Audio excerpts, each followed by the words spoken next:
Hello, my name is Rachel Zipperer. I'm the University Archivist here at UNT, and my job is to collect, preserve, and make available materials related to university history and culture. Here in Special Collections, we have a wide range of materials, not just related to the university, and a team that works to make those materials available. Thousands of items from our collections have been digitized and can be explored online in the Portal to Texas History and the UNT Digital Library. But that's just a small portion of what we have in our collections.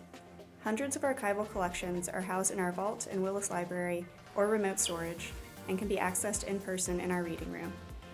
Currently, due to COVID-19 restrictions, reading room access is by appointment only, but normally we are open to the public and welcome visitors and researchers.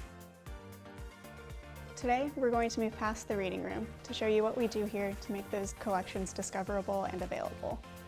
Before materials become available online or in the reading room, archivists and other archives professionals work behind the scenes to organize and describe materials through archival processing to make sure the public can find what they need and use our collections effectively. We have full-time staff members and student workers, both in Willis Library and at the Library Annex, who work to process archival collections. The first thing we do when a collection arrives is accession it, documenting that it is now officially a part of our collections, and survey the materials. At this point, we also assign a unique collection number that helps us locate the materials for use later. When we do this initial survey, we look for what types of materials are present. When you think of an archive, you might expect that it's all old books and papers, but increasingly we work with born digital materials and other media types.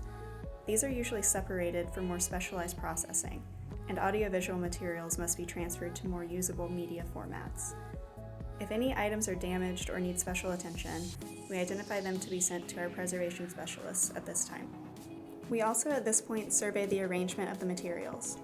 We may choose to keep items in their original order if there is an original order, meaning how the person who created the materials had them organized. If there is no original order, we may decide to arrange the materials chronologically or by type of item or around major themes, all to help users more easily identify what they need.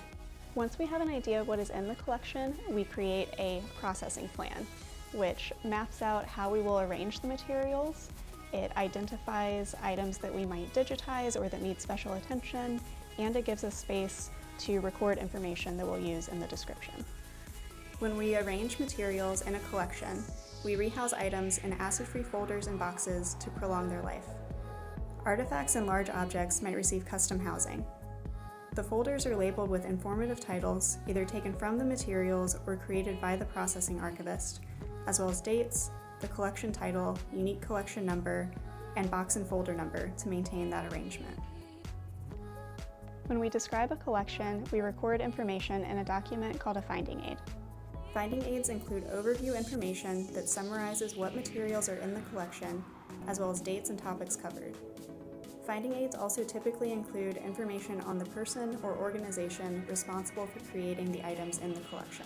At UNT, we use a collections management program to create standard finding aids, and we make these available in our searchable finding aids database through our website.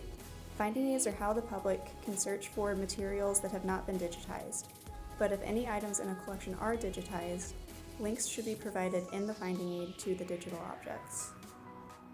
Once a collection is fully arranged and described, we label the boxes with barcodes, and they are sent to our remote storage facility, where they live in a temperature and humidity controlled environment and can be requested for use in the reading room. Our collections vary in size and scope. Small collections consisting of a few folders or a few items might take a week or two to process, while larger collections could take up to a year or more, depending on the level of description needed and types of items. Some archival processing takes place here at Willis Library. This large processing table serves multiple functions, including as a space where we can spread out and work with larger collections. We also have ample shelving here to store collections we're currently processing or that have been requested for use, as well as the materials we use in processing, like folders, boxes, sleeves for photographs, and tools. Some digitization also takes place here, so we have workstations equipped to scan documents. Our processing staff at the Library Annex also works with processing collections and have their own processing workspace.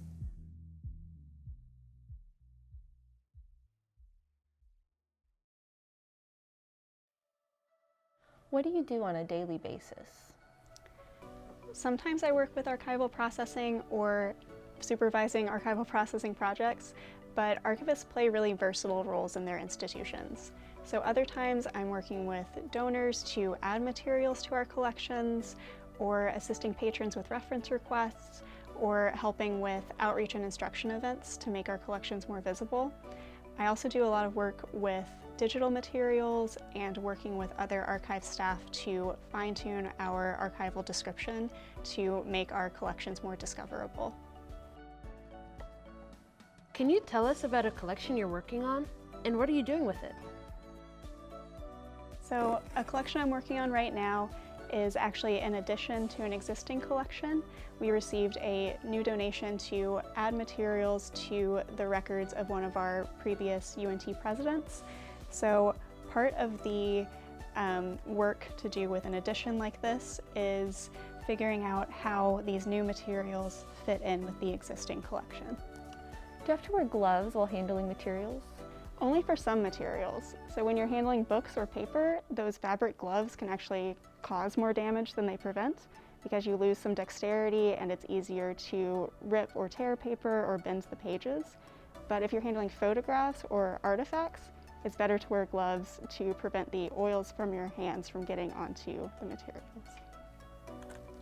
How do I donate digital materials? So as I mentioned, archives aren't just for old papers and books, and with so much of our recorded information being created only digitally now, we developed a simple way for people to donate digital photos and other materials. So through our web application, Keeper, you can upload digital photos or other items to be considered for the archive, and you can also add your own description there. So when we create digital records for those items, we always include your own description too. Who can donate items to the archives, and what kind of donations do you accept? Anyone can donate to UNT Special Collections, whether you have a large collection or just a single item, and we accept materials in all formats, like photographs, rare books, papers, and digital materials, just as long as they fit with our collecting policies. So if you think you have materials that might be a good fit for our archive, please contact us. What's the most interesting thing you've had to do? So one of the most interesting collections I've worked with since I've been here is actually just a single item. It's this photograph of the first graduating class from Texas Normal College. It was taken in 1891. And one of the things that's most interesting about this photo is that each person in the photo is identified. You can see they have numbers written next to their pictures, and then on the back of the photo, that corresponds to their initials and last name. And I'm not wearing gloves while handling this because it's a card-mounted photograph. So I'm only touching the paper around the photo, not the photo itself. Yeah, this is really informationally valuable because while we had seen the names of a lot of our early students, we hadn't seen them identified in pictures before.